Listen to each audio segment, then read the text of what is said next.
BLTआबो सासे सोमावसारदों बर' हारिनि थाखाय NDAB फ्रा सोमावसारदों दिनै NLAB फ्राबो दिनै सोमावसारगासिनो दङ আজিকালি মানুহ 60 বছৰে জীয়াই থাকে আপোনাৰতো 50 মান হ'লে আৰু 10 বছৰে জীয়াই থাকিব আইনৰ মাষ্টাৰ নহয় আইনে চাব সেইবিলাক দম দিছা নেকি দম নিদিবি মই বড় মানুহ হয় দিগদাৰ কৰি দিম কি কৰিবি হিমন্ত বিশ্ব শৰ্মাই তৈয়াৰ কৰা এজন নাটকৰহে এজন তেতিয়াহ'লে বেহেৰবাৰী আউটপোষ্ট চোৱাৰ নিচিনাকৈ আমি মাজে মাজে এনেকুৱা ধৰণৰ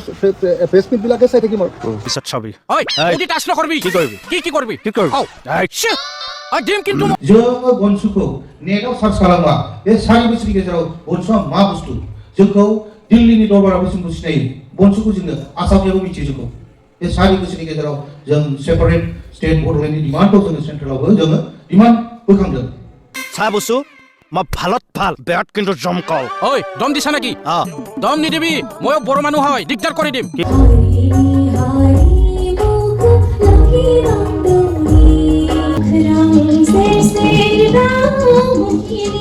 অল বড়ো এক্স ভলেণ্টিয়াৰ ফ'ৰ্চৰ যিটো ভাইচ প্ৰেচিডেণ্ট ব্ৰজন কুমাৰ ব্ৰহ্ম ছাৰ এইটো উপস্থিত হ'ব পাৰিছে আমাৰ আৰু বিভিন্ন এক্স NTB এক্স BLT আৰু বিভিন্ন যিটো আমাৰ এক্স এফচু ৱৰ্কাৰ্ছ এইবিলাক প্ৰগ্ৰামত আহিছে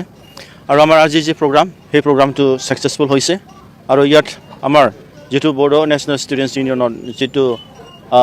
ড্ৰিম সেইটো হ'ল আমাৰ যিটো মানে ছেপাৰেট ষ্টেট বড়োলেণ্ড সেইটো আমি লৈ থাকিম আৰু ফিউচাৰত তেতিয়ালৈ বড়োলেণ্ড ছেপাৰেট ষ্টেট নহয় এতিয়ালৈ আমাৰ বড়োলেণ্ড ছাত্ৰ সন্থা বড়ো নেশ্যনেল ষ্টুডেণ্টছ ইউনিয়ন এইটো ফাইটটো কৰি থাকিম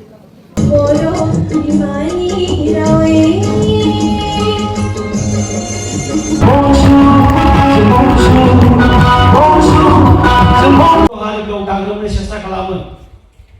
गुबुन जातिफ्रा दिनैहाय नायनो हाया बर'नि जौगानायखौ दखना ड्रेसफोरखौ नायनो हाया आर'नाइफोरखौ नायनो हाया बे बहाय दं आसामाव दं आसामनिफ्राय जों 50-50 जों बिदों ओंखायनो यंग्स गथ'फोरनि एबा आबसुनि मानो कन्ट्राडिक्सनाव लाबोदों यां गथ'फोरखौ जोङो मानो डाइभार्सन खालामदों जोंनाव कुइसन फैदों आरोखि ইলেকশ্যনত হাংগামা হ'বই এইটোনো কি ডাঙৰ কথা তেনেকৈ ক'লে নহ'ব নহয় চাকৰি ৰিজাইন দিবা আপুনি মোক চাকৰি ৰিজাইন দিবা দিছি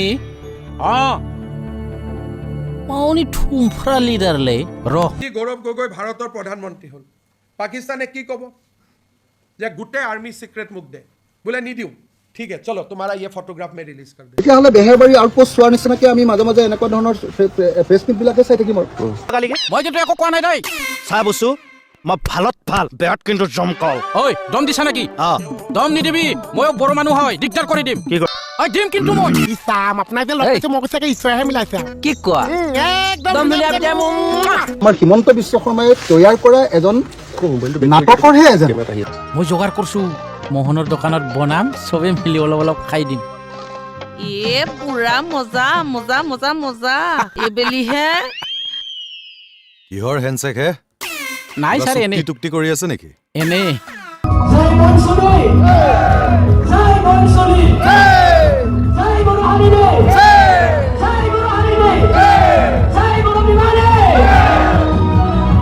सेन्ट्रेल बनसुनि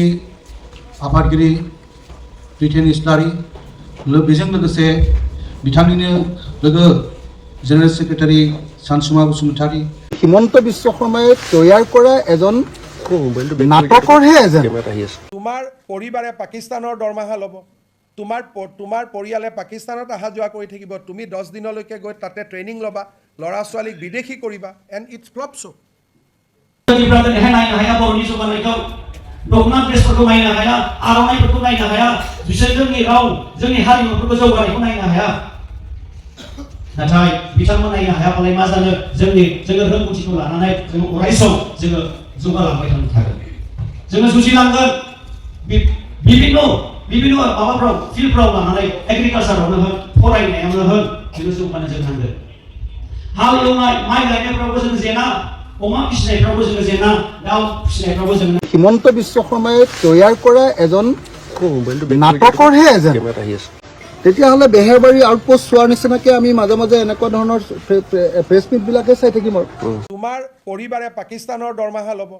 তোমাৰ পৰিয়ালে পাকিস্তানত অহা যোৱা কৰি থাকিব তুমি 10 দিনলৈকে গৈ তাতে ট্ৰেইনিং ল'বা ল'ৰা ছোৱালীক বিদেশী কৰিবা এণ্ড ইটছ ফ্লপ শ্বো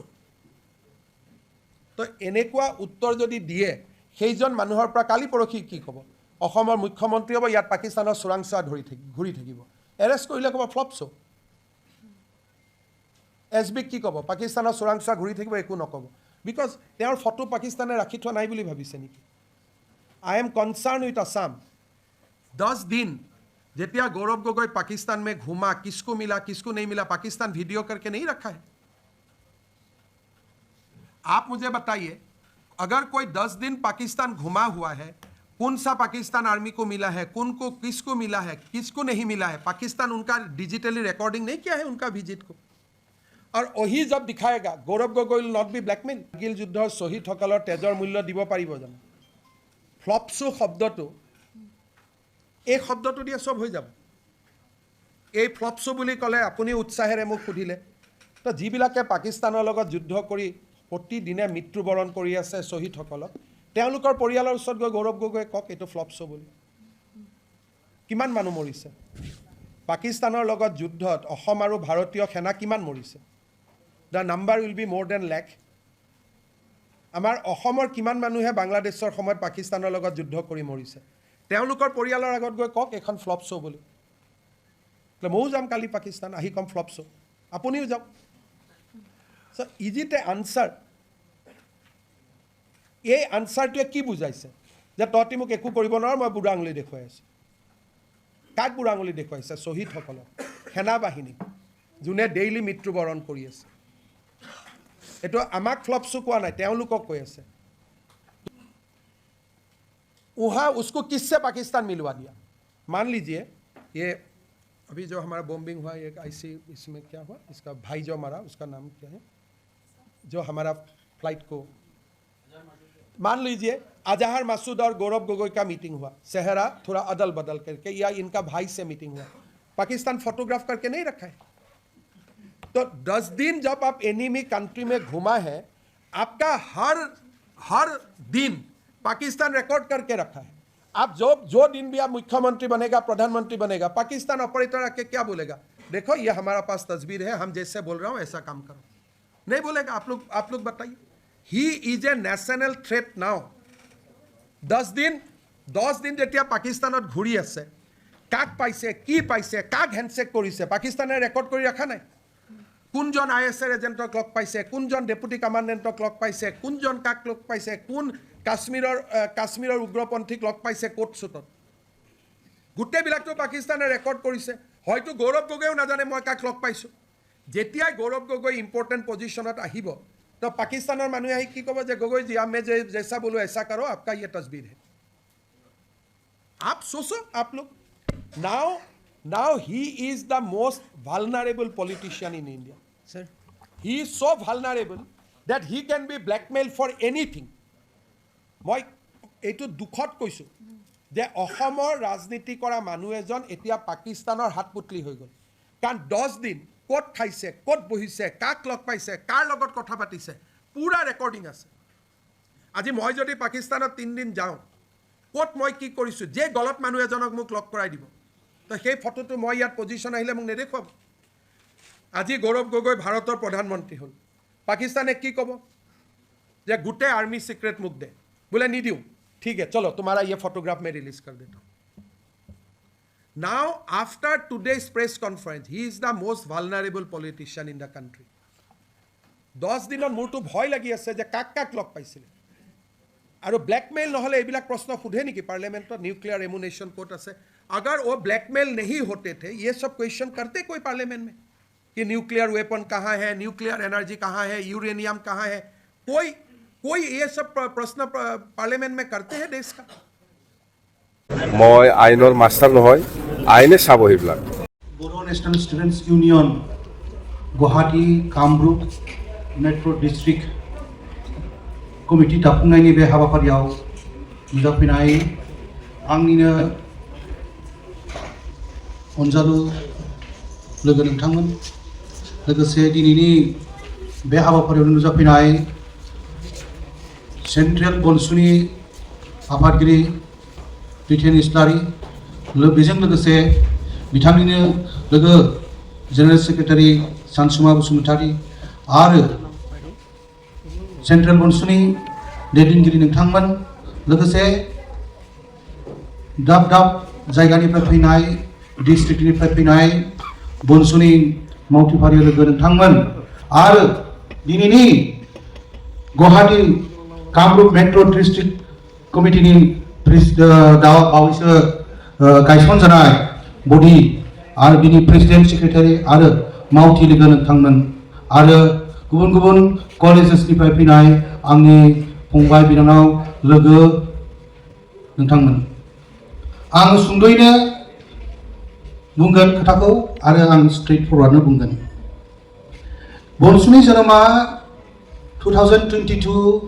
नि 2 फेब्रुवारि एबा मैयानि दिनावनो जानानै थांदोंमोन आरो बे बनसु आफादखौ दानाय समाव जोंनि बर'नि गोबां मेलेमजिबि पलिटिशियान ससियेल वार्कार आरो ससियेल साइन्टिस्ट बिथांमोना इनभल्भमेन्ट दंमोन आरो बेबायदिनो बयजोंबो सालिजारि खालामनानै बयनिबो कनफिडेन्स बिल्डिं खालामनानै बयजोंबो सावरायलायनायनि गेजेराव बे बनसु आफादखौ 7 फेब्रुवारि 2022 देबरगावनि जे बड'लेण्ड मार्टियार्स सिमेट्रि बेहाय दाफुंनानै लानाय जादोंमोन दा जोङो बे मोनसेल' उद्देश्ययै लानाय जादों जे जोङो बड'फानि सिमां जे बर'नि आलादा रायजो सोरजिनाय आरो बेयो बर'निबो सिमां बर' हारिनि सिमां बेखौ जोङो मोगथां महर होनो थाखाय जों बेखौ दानाय जादों दा दाखांनायनि उनावहाय मोनसे जिनिस आंनावबो बेरखांबाय थादों जे दाखांनाय दिनै जों 4 बोसोर जाबाय आंबो बहुत क्ल'जलि आं बिथां जायफ्रा बिबानाव दं बिथांमोनजों आं क्ल'जलि दंफाबाय थायोमोन दा आंनि ब्रेनाव मोनसे जिनिसा कनफिउज जायो सम सम जे मास्टार रेस बे वार्डआथ' मोनसे what do mean by master race जेखौ जोंनि बड'फा इउएन ब्रह्मआ बेखौ जोंखौ मास्टार रेस दानो होलांदोंमोन दा बे दानि जुगाव जोङो मास्टार रेसखौ सिन्था खालामो बे टार्मा जादों it refers to a group of people believe to be superior to others आरो बेयो मोनसे रेसिस्ट आइडियोलजिजोंसो गोरोबो होननानै बुङो दा बेहाय गोबां मानसिया जोंहा कन्ट्राडिक्सन फैयो जे जोङो मास्टार रेस वार्डखौ बाहायला नामा दा आं बेखौ आं दिनै सानफिनदों जे जों मास्टार रेसआ बैबायदि नाजिस जार्मानि आइडियोलजि जे आरियान सुप्रिम'फोर बायदिनि जों टेन्डेन्सियाव जोङो मास्टार रेस वार्डखौ बिथाङा सोरजियाखैमोन आं बेखौ सानफिनबाय थादों दा बेखायनो जोङो बे मास्टार रेस वार्ड गेरेमसा हारि दानाय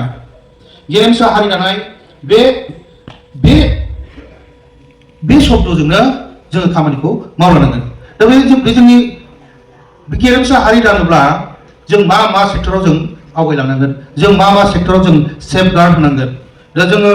जोङो मालायनि गादब जानायनिफ्राय माबोरैहाय जोङो रैखा मोननो हागोन बेबायदि सिमां बेबायदि साननाय बिदि साननानैनो जोङो बनसुखौ जोनोम होदों जोंनि बनसुआ मास्टार रेस दानांगौब्ला जोङो मा जागोन जोंनि बिमा रावखौ जों फोथांनानै लाखिनांगोन जों बिमा रावखौ जों गावबो बयजोंबो रायलायनायखौ जोङो साबसिननिफ्राय हामसिन गोदै आरो डिसिप्लिन सुइट दि खालामनांगोन आरो जोंनि थुनलाइ जोंनि हारिमु जों बुहुमावनो जोङो गोसार होनायनि थाखाय फोसावनायनि थाखाय बेखौ जोङो नाजानांगोन आरो बेजों लोगोसे जोंनि बे राष्ट्र रेस जोंनि जाथि जोंनि हारिमु जोंनि थामोनथाखौ रैखा खालामोबा जोंनो मा नांगौ मोनसे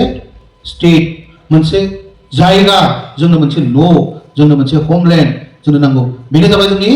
बड'लेण्ड सेपारेट स्टेट बेखौ जों मा नाम होदों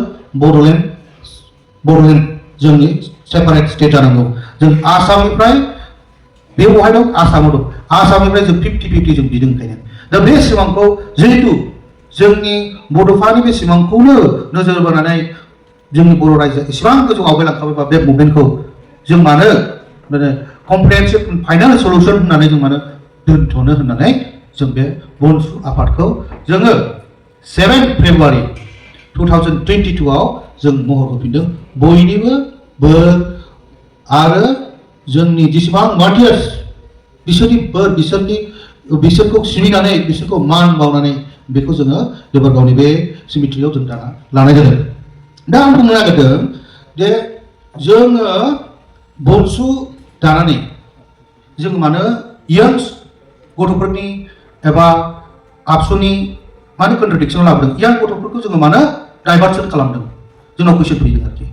दा जों बुंदों जों सारि बोसोराव जों बनसु आफादा मोनसे पजिशनाव फैबाय जोङो बहुत जोंनि लिडार्सफ्रा बहुत डिसिप्लिन जोङो माने दस्रानिफ्राय जों साबसिन हामसिन जों खामानि मावगासिनो दं माने सिस्टेमेटिकलि खामानि मावगासिनो दं जों 4 बोसोराव जों जा खामानि मावदों दस्रा अर्गेनाइजेसना बेबायदि कन्टिनिउसलि मावाखै जोङो बनसुखौ नेटआव सार्च खालामबा बे 4 बोसोरनि गेजेराव बनसुआ मा बुस्थु जोंखौ दिल्लीनि दरबाराव जोंखौ सिनायो बनसुखौ जोङो आसामनियाबो मिथियो जोंखौ बे 4 बोसोरनि गेजेराव जों सेपारेट स्टेट बड'लेण्डनि डिमान्डखौ जोङो सेन्ट्रेलावबो जोङो डिमान्ड बोखांदों जोंनि मेम'रेन्डाम जों प्रेसिडेन्ट अफ इन्डिया बिथांनोबो होदों प्राइम मिनिस्टारनोबो होदों हम मिनिस्टारनोबो होदों दा जोंनि बनसुआ बे 4 बोसोरावनो जों मोनसे रेकगनाइज मोननाय मोनसे अर्गेनाइजेशन्स दा बेखौनो साननानै आं बुंफिनदों जे जोङो माब्लाबाबो माने गाज्रि लामायाव लाङाखै बनसु लानानै जों बर' ससाइटिनि गेजेराव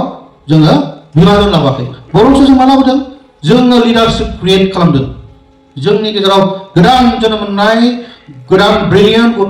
मानसिफोरखौ जों इन्डाक्ट खालामदों जोंनि गेजेराव दा दङ सोरबा PhD लानाय दङ सोरबा प्रफेसर जानाय दङ सोरबा प्रिन्सिपालबो दङ जोंनाव सोरबा माने SPG कामान्डनिबो जोंनाव मानसि दङ जायफ्रानाखि बर' हारिखौ सिबिनो होनानै रिटायारमेन्ट लानानै फैनाय दङ जोंनि गेजेरावबो दङ बेहायनो दं जिरायनानै दा जाय मोनसे स्पेसियेल बेबायदि गोब्राब ट्रेनिं लाखांनायनि उनावबो इसिबां जाथि माने देशनि खामानि मावखांनायनि उनावबो माने बनसुखौ सिबिनो होननानै फैदों बर' जातिखौ सिबिनो होननानै फैदों अब्ला जों बेखौ बुजिनांगोन जे जोङो खुनु गाज्रि लामाजों जों थाङाखै थिग राइट डिरेक्सनाव थांगासिनो दं जों माने जोङो जातिनि थाखाय जोङो मोजां खामानिखौनो मावगासिनो दं होननानै आङो बेखौ बुङो दा बेवहाय ब्रिटेन बिथाङा मोनसे बुंलांदों प्रेसिडेन्टआ जे जोङो गासिबो दिगाव जोङो माने एक्सपार्ट जाजोबनांगोन होनदों गासिबो फिल्डआवनो जोङो मा एभ्रि फिल्ड अफ वर्कआवबो जों थाजोबनांगौ जोङो रिसार्च सेक्टरावनो होन मार्केटिंआवनो होन आरो गभर्नमेन्टनि जिखुनु गिदिर एडमिनिस्ट्रेसन फिसा गिदिर गासिबो जोंनि मानसिया थानांगौ आरो जोङो पलिटिक्सआवबो जों थानांगौ जोंनि जातिया थाजोबनांगौ लिटारेचारावबो जोंनि मानसियानो दावखोनांगौ दा बेफोरबायदि समाल'सना बेबायदि सावरायलायनाय जोंनि गेजेराव ओंखारबोबाय थागोन जों जेब्ला सेमिनार लागोन जोंनि प्रब्लेमा बहाय जादों बेनि सायाव जों सावरायलायनानै जों सेमिनार लागोन जों रिसर्स पार्सन लिंहरगोन अब्ला जोङो मोजाङै जोंनि बनसुखौबो सालायनाय जागोन आरो बर' जातिजों जों गिदिर कन्ट्रिबिउसन होनो हागोन आरो सानसे समाव जोंनि जे देरसिन सिमां बड'लेण्ड सेपारेट स्टेट बेबो जाखांनानै फैगोन दा बिथाङा बुंदों दा पेन एन्ड पेपार्स आरो ब्रेन्डनिसो खामानि दा जोङो माबोरैहाय सेपारेट स्टेटखौ जों मोननो हायो जों बिनिबो माने जाग जगर खालामगासिनो दङ जोङो बहुत इन्टेलेक्सुवेल मानसिफोरजों बिउरोक्रेट्सफोरजों जों रायज्लायगासिनो दं माबोरैहाय साबसिन जागोन दा नैबे जों दिनै फर्मेसन खालामदों बेबो मोनसे बिराद गिदिर बाहागो बे जोंनि केपासिटि बिल्डिंनि प्रग्राम बे जोंनाव डिस्ट्रिक्टफोर जाबाय बिनि उनाव खोन्दोफोर जाबाय बेफोर जाबाय जोंनि खामानि मेम्बार आरो स्ट्रेंथेन बारायनायनि मोनसे पार्ट जोंनि केपासिटि बिल्डिंखौ बारायनाय पार्ट दिनै गुवाहाटियाव इउनिट जाबाय अब्ला गुवाहाटियावबो बहुतथा माने बर'फोर दं आरो बहुतथा प्रब्लेम जायो बेखौ थाबनो जों सल्भ खालामलांनो हागोन दा जेखिजाया दा बनसुआव जायफ्रा दिनै जगदान होदों बे हारिनि देरसिन सिमां हारिखौ सिबिनो होननानै जइन जादों आं बिथांमोनखौ आंनि गोसो गोरबोनिफ्राय हामलायनाय बावहरबाय आरो माने बिथांमोननि जे लिडारशिप बे जाहाथे जोबोद गिदिर महर मोन्थों सानसे नोंथांमोनखौ जों समाजनि देरसिन टप लेभेलनि लिडार जों मोननो हाथों जों बेफोरखौनो आसा खालामनानै आंनि गुरै बिबुंथिखौ आं एसेयावनो दोनथ'नाय जाबाय गोजोन्थों